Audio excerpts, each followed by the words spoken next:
Hi, this is Paul Murray from MTAQ's Industrial Relations Unit. Today I'm going to be talking about Fair Work and Modern Awards. This is just going to be a fairly short introduction, I suppose, to the Fair Work jurisdiction. In particular, I'm going to be concentrating on the two awards that the vehicle industry is governed by. Those are the Clerks Award and the Vehicles Award. I'll be talking about those two awards. And then I'll be talking about the National Employment Standards. Those are the safety net, they're usually referred to as safety net within the Fair Work Act, which are the basic entitlements that all employees have. I'll then go through an overview of the main provisions from mostly the Vehicles Award. I'll say a little bit about the Clerks Award as well.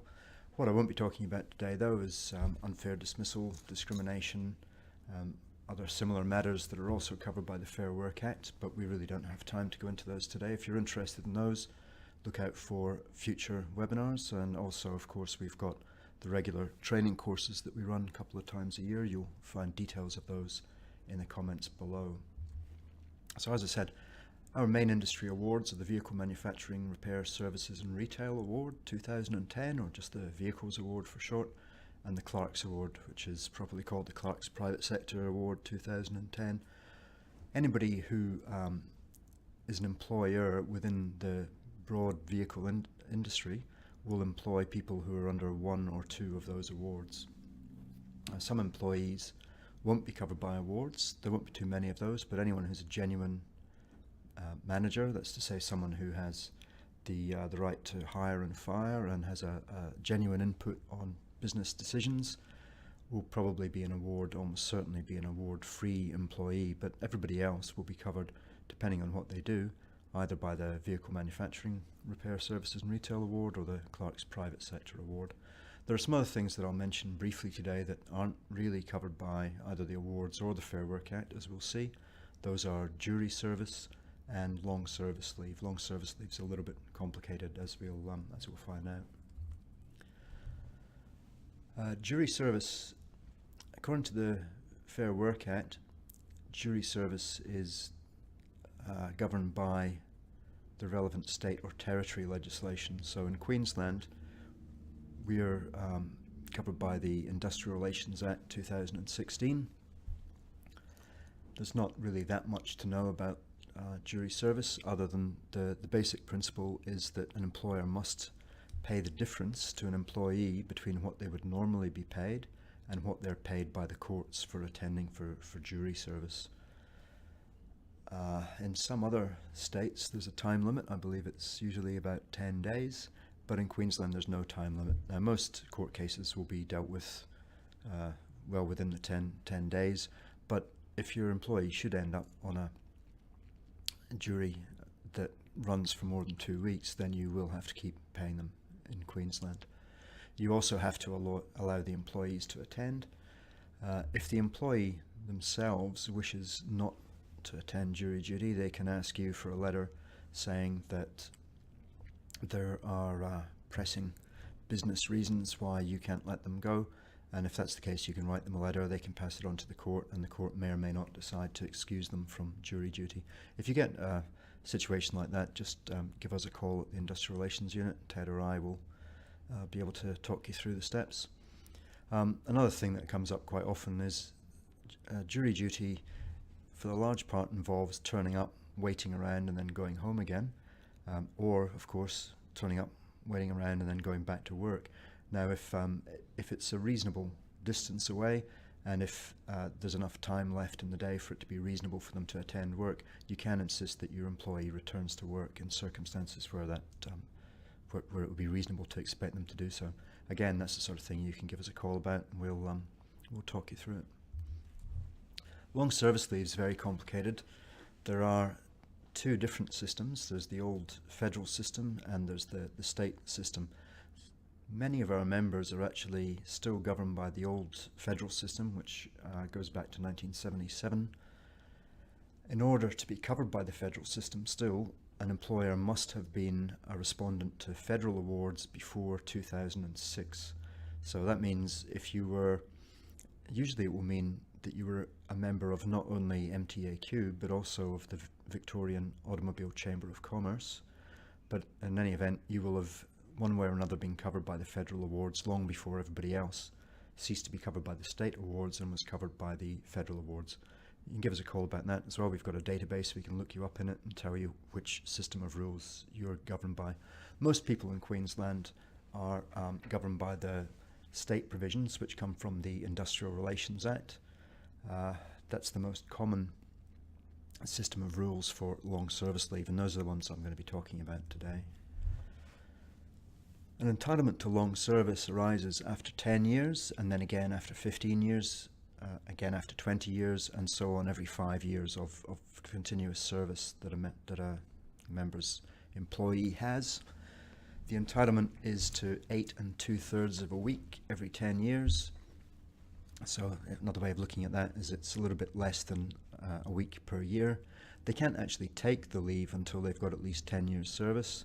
Once they've taken that chunk of leave, they can't take leave again until they've got another 5 years, and then again for another 5 years after that, and so on. However, in some circumstances, an employee is entitled to what's known as pro rata long service leave. That's where they're paid out their leave rather than taking the leave.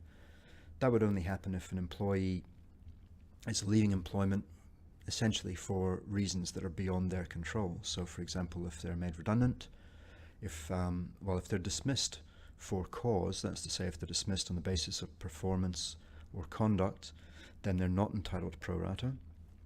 However, if they would have happily stayed on, they are entitled to it. So, for example, if they would have stayed on were it not for the fact that they were made redundant, or were it not for the fact that they'd fallen ill, then they would be entitled to the payment. There's a phrase that's used in the Act, pressing domestic or other necessity. That covers things like, for example, when an employee's partner moves interstate, or if the employee's parents fall ill and they have to go and look after them, or for some other reason. It can be pretty broad. So, for example, there have been cases where it was found that pressing domestic necessity includes debt. So if normally if someone just decides they don't want to work for you anymore and they're going to go and work somewhere else, then they wouldn't be entitled to a pro rata payment. However, there have been cases where it's been found that if they needed to go and work for someone else because there was a significant difference in their pay and they were in serious debt, then that can in some circumstances constitute pressing domestic necessity. Usually, it's probably safe to assume that usually an employee will be entitled to the pro rata payment unless they were dismissed for cause. Another difference between the state system and the federal system is the way that commission averages are calculated. Under the old federal rules, commissions are averaged over 3 months, whereas under the Queensland rules, they're averaged over 12 months. So if you've got a vehicle salesperson, for example, who's taking long service leave, then you don't just pay them the retainer, you would also pay them commissions at a rate calculated by averaging their commissions for the last 12 months.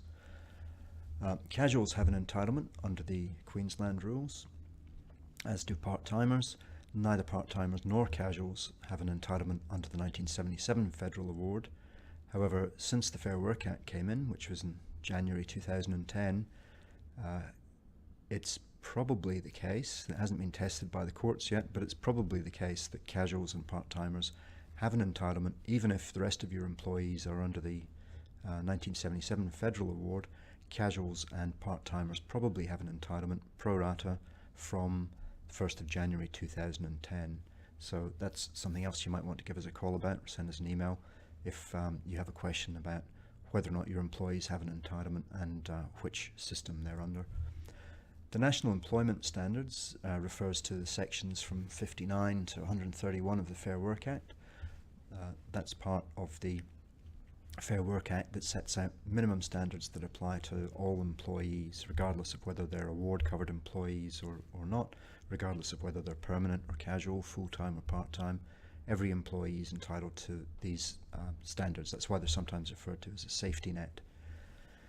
There's a hierarchy at work here as well. Anything that's in the legislation, so mostly that means anything that's in the Fair Work Act, will take precedence over anything that's in an award or an industrial agreement of other sorts, and that will take precedence over anything that's in a contract. So that means that anything that's in the NES, the National Employment Standards, will take precedence over anything that might be in the award or anything that you might write into a contract. One other thing that's worth bearing in mind is that employees will still get the benefits from, say, for example, something that's written into a contract that conflicts with something that's in the Fair Work Act. It's just that you won't get any of the benefits that you were hoping to get from it. So, for example, everyone's entitled to 4 weeks of annual leave, pro rata if they're part-time, and provided they're not casuals.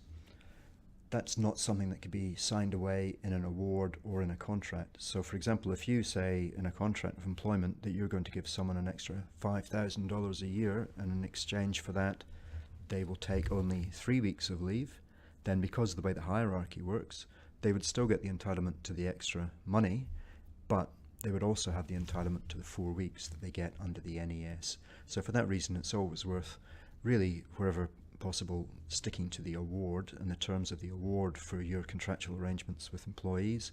But certainly, again, that's the sort of thing that we at the IR unit can give you advice on if you're thinking about writing out a detailed contract of employment. Now, as I said, we usually recommend you just stick to the award.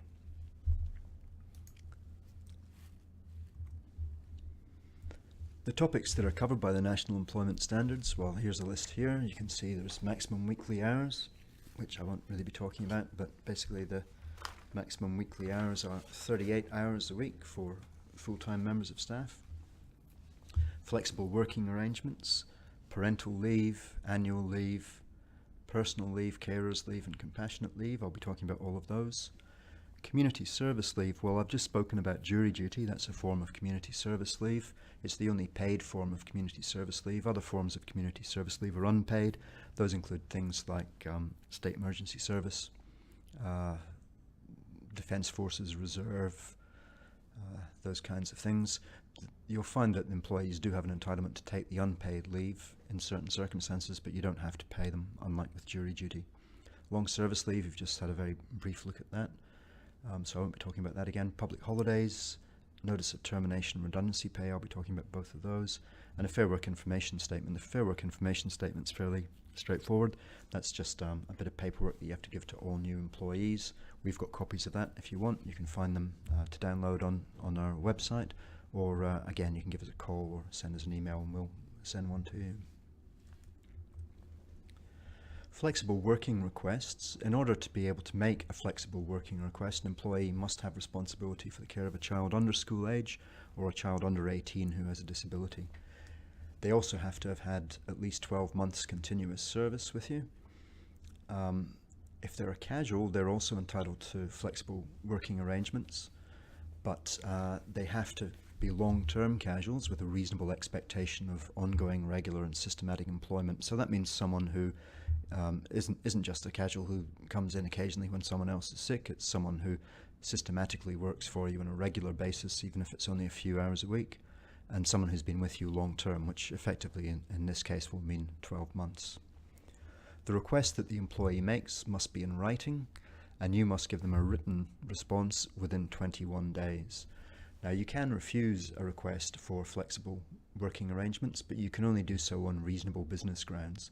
The kinds of requests that you'll find, for example, you might find a new parent returning to work after parental leave who has a newborn child to look after, wants to request to have fewer hours than they had before taking that leave.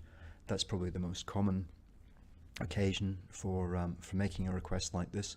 But there are other occasions as well, of course, if a child develops a disability, for example, or there are other changing circumstances that lead to the employee wanting to switch to different hours. It might not be fewer hours, it might be they want to start work earlier and finish work earlier, start work later and finish work later.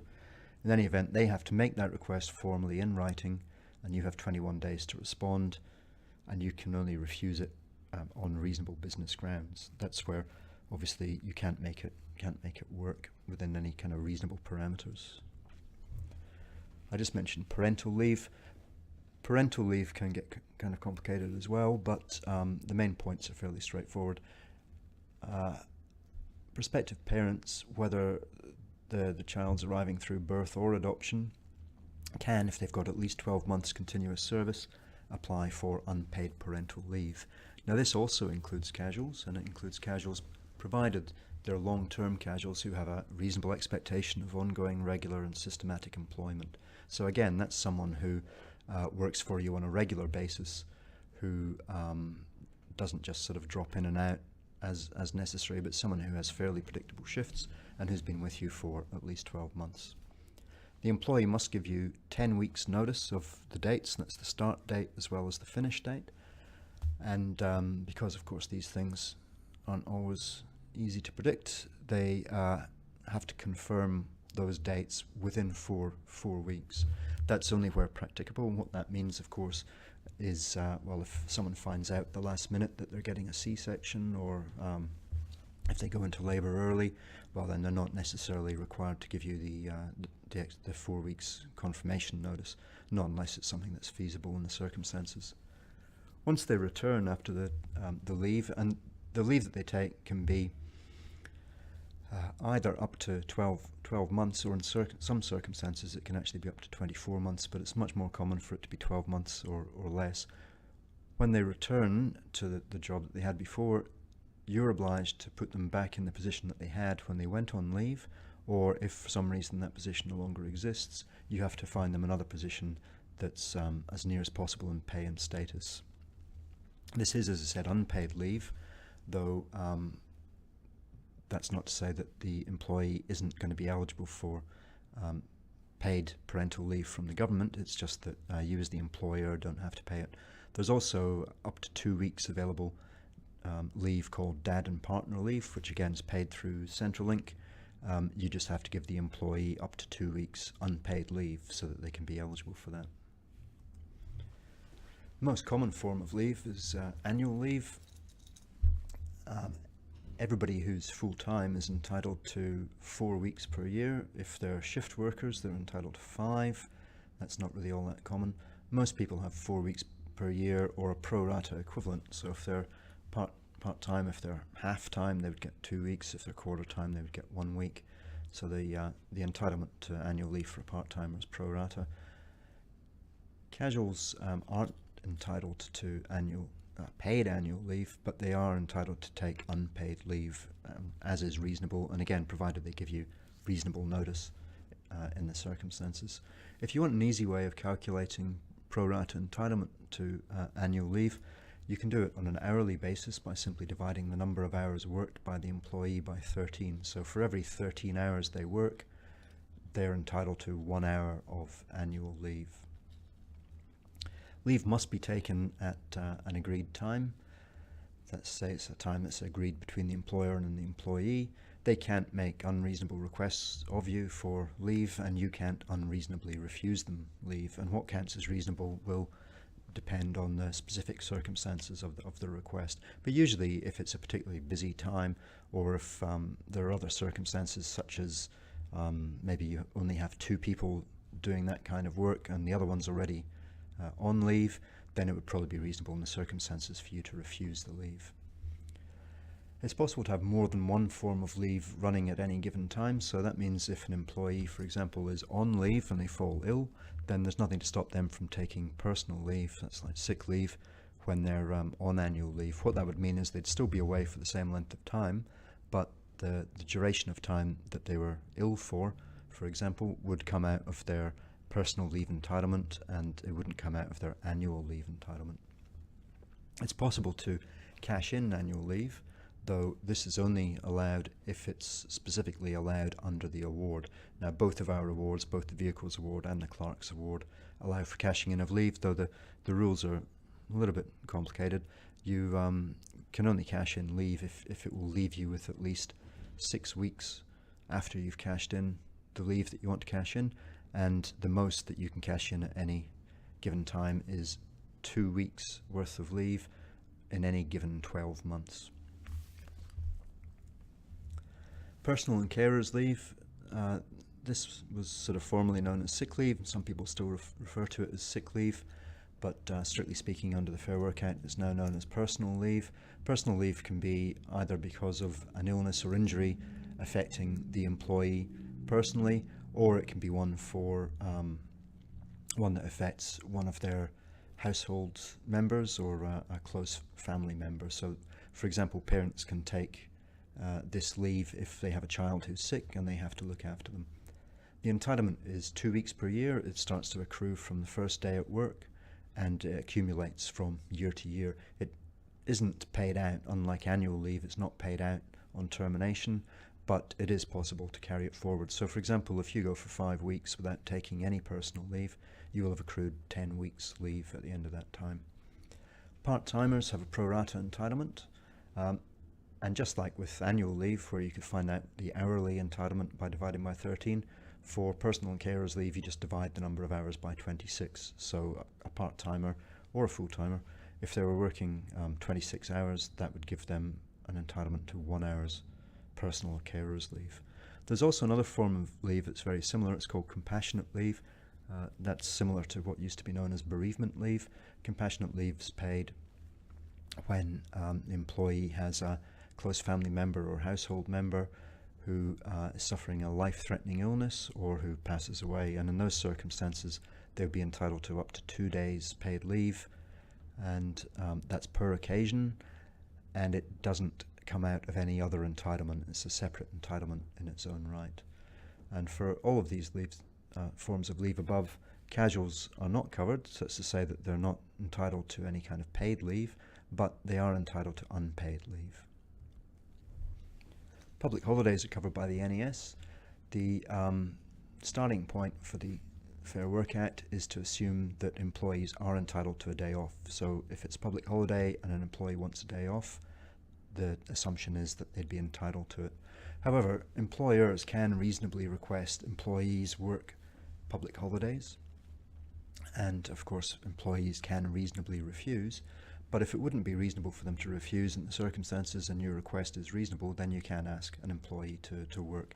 The awards set out the entitlement to loadings and the like that employees are entitled to where they work a public holiday. If you're trying to figure out whether or not it would be reasonable to refuse a request, or to put it maybe slightly differently, those occasions when you can reasonably require employees to work, then the NES sets out the factors that you have to take into account. Those include things like the nature of the business, the custom that exists within the industry, what award entitlements there are. So if there is an entitlement under the award to a loading, then that makes it more likely that it's reasonable to request that they work. Family responsibilities, if someone, for example, has to stay home and look after kids because the kids are on holiday, then that would make it more reasonable for them to refuse to work the public holiday. The award also, or both awards also allow alternative days as an alternative to penalties. So you don't have to necessarily pay double time and a half to your employee if you want them to work a public holiday. You can simply arrange that they take a different day off. For many of our members, where they work on the boundary between two different areas that have different show day holidays, for example, then that can be quite handy if the employee lives somewhere such that the rest of their family have a different day off from the show day that affects their business. Then they can simply arrange with their employer to swap those days around. But you can also use it for making sure that, for example, if you think you're going to be really busy on Boxing Day and you want to open on Boxing Day, then you can let your employees have another day off later in the week where you're going to be quieter, for example. The notice period and the amount of redundancy pay paid are also set out in the NES. You can see the table here. There's a copy of the table down below in the comments that you can download as well. It's pretty straightforward, I suppose. The length of time an employee's been with you for determines how much notice you have to give them. From day one, employees have to be given at least 1 week's notice, and that increases according to their length of service. If an employee is over 45 and has at least 2 years of service, they're also entitled to a further week of notice. The redundancy similarly accrues or increases according to the length of service. You'll notice there's a little bit of an anomaly there. That's just a historical accident that comes from the way that long service leave pro rata payments used to be made, but nowadays there's no real connection between the two, so it's just a bit of an anomaly. That is that the maximum redundancy pay accrues after 9 years, but less than 10. So after that 10th year of service, an employee's entitlement to redundancy pay actually drops by 4 weeks. Under both of our awards, employees are also obliged to give employers notice. Now that doesn't come from the NES, that comes from the awards, and the awards also allow you to withhold pay from their final pay if they fail to give you the required notice. So that's something else you might want to give us a call about if you have an employee who quits without giving you any notice, or if they don't give you enough notice. It's probably worth giving us a call to see what you can do about that. The Vehicle Manufacturing, Repair Services and Retail Award, the Vehicles Award, has a few unique provisions in it that makes it a little bit different from other modern awards. Those are mainly the provisions that relate to vehicle sales staff, and as we'll see, this is interesting, I suppose, in that it doesn't just include sales staff, it includes other staff such as finance and insurance, aftermarket. They lose a lot of entitlements under the award, but they get their own entitlements back later on. Similarly, staff at service stations have a different set of rules from the rules that apply to other employees. Effectively, what happens is most of the award provisions say that they exclude vehicle sales staff and service station staff, and then clauses 44 and 43, well, clause 44 gives vehicle sales staff back many of the entitlements that they otherwise miss out on, and clause 43 gives service station staff their own set of entitlements. There is a little bit of a peculiarity here, though. There are two phrases that are used in the award. The phrases that exclude employees from entitlements refer to employees principally employed to perform vehicle sales related duties. The clauses that clause 44 that gives them back refers to employees employed principally to sell vehicles. So the effect of that is, say for example, F&I employees, because their employment is principally to perform vehicle sales related duties, so they're not actually selling vehicles, but what they're doing is performing a duty that's principally related to the sale of the vehicle. It's, you don't sell finance and insurance if you're not also selling a vehicle. That means that while they're excluded by the other clauses, they don't get those entitlements back. So what that means is F&I staff and aftermarket staff really get the least entitlement from the award. But this sort of gives us a clue as to where the balance comes from, and that's because of commissions. So F&I, for example, staff can earn very generous commissions, and that more than makes up for lacking things like penalties. So you'll see if you have a look at the award that vehicle sales staff, vehicle sales related staff are entitled to overtime. Any employee who works is entitled to be paid for every hour that they work, but vehicle sales staff aren't entitled to penalties for that overtime. So for every hour of overtime they work, they're simply paid at the ordinary rate of pay. Their ordinary hours are different as well. Unlike other staff who are restricted to 38, vehicle sales staff are entitled, the phrase that the award uses is that they're entitled to 1.5 days free of duty per week. In Queensland there's no Sunday trading, so that means they're entitled to the Sunday off plus another half day off. And that's where RDO entitlements for vehicle sales staff come from. The award says that 1.5 days free of duty can be averaged out over a fortnight. So effectively what that means is the ordinary hours for vehicle sales staff are 11-day fortnights for as many hours as it takes to work. There's also a little bit of an anomaly there in that when it talks about half a day, clause 44 defines, well, it doesn't really define half a day actually, but anything more than half a day counts as a day. So even if it's only a few minutes or an hour, over half a day, it still effectively amounts to a day. Now that means that there'll be different rules for RDOs depending on how long you trade on a Saturday. If you trade for more than half a day, then RDO entitlements will be award-derived entitlements. If you trade for half a day or less, then RDO entitlements won't be award entitlements, they'll just be contractual entitlements. So that can make things a little bit tricky. Sometimes there are additional rules that apply to RDOs, and sometimes there aren't. And that again is the sort of thing that you might want to give us a call to discuss. The other thing about vehicle sales staff, this isn't actually written into the award in its current form, but the award's about to be amended as part of the 4-yearly review of awards. When that happens, the rules that are sort of the customary rules within the industry will be formalised and will be put into the award. But at the moment, that's just sort of a custom. These entitlements revolve around the setting off of payments to employees, and that's what I was sort of talking about before when I referred to commissions. Vehicle sales staff don't get paid penalties for their overtime. They have to work 11 days a fortnight, but in return for that, they get to earn very generous commissions, and the employer can set off any entitlement to pay under those commissions. So that means that you can pay 38 times the award rate for the retainer, provided that the commissions that you pay are sufficiently generous to make up for all those extra hours.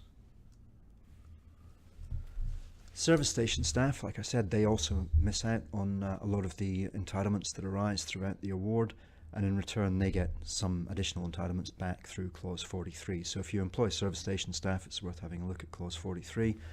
The biggest differences really are that service station staff can be given crib breaks as opposed to lunch breaks. Most other employees are entitled to a lunch break. That means they're entitled to between half an hour and an hour unpaid leave, no less than 5 hours after they begin working. And for that unpaid break, they can do whatever they want. They can go and do some banking, some shopping, whatever they feel they need to do. They're not obliged to remain on the premises. Service station staff, on the other hand, you can give them what's called a crib break. That's only 20 minutes. It's not half an hour to an hour. And the other big difference is that it's paid. So what that means is the employee can sit and have something to eat, provided that they're prepared to get up and serve customers or deal with anything else that can't wait till their break's finished. Another big difference is, at least for permanent staff, the rules are different for casuals, but at least for permanent staff, they can be expected to work ordinary hours on a Saturday, and that means that there's no loading for the hours that they work on Saturdays. There are also different rules for payment, and casuals at service stations are paid under Clause 36. Those payments can be very generous actually for casuals, which is one of the many reasons that it's common for service station staff to be casual even if they've been working for a long time. Speaking of casual, the distinction between casual, part-time and permanent is one that it's worth familiarizing yourself with. Casuals basically are employed to work for the shift that they work, and then at the end of that shift the employment relationship ends and it begins again on the next shift. Part-timers are different from that. They're still permanent members of staff. It's just that their hours are less than the 38 hours. So they essentially have all of the same entitlements that permanent staff have. They just have them on a pro rata basis.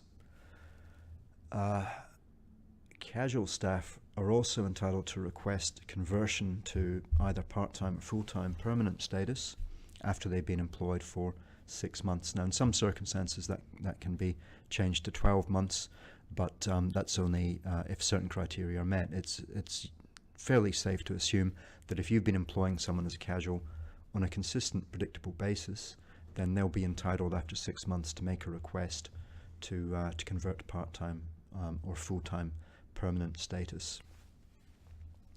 Casuals can also earn overtime. If somebody works more than 38 hours for the week, if they work more than 5 days in the week, or if they work more than 10 hours in a day, then they will be entitled to overtime, even if they're casual.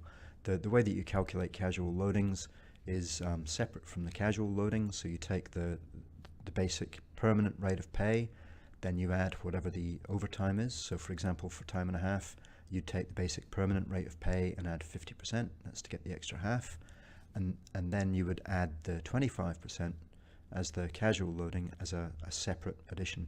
Or the way that the Vehicles Award pays it, presents it, is to say that casuals, when they work time and a half, for example, get paid 175% loading. So that's separate from their,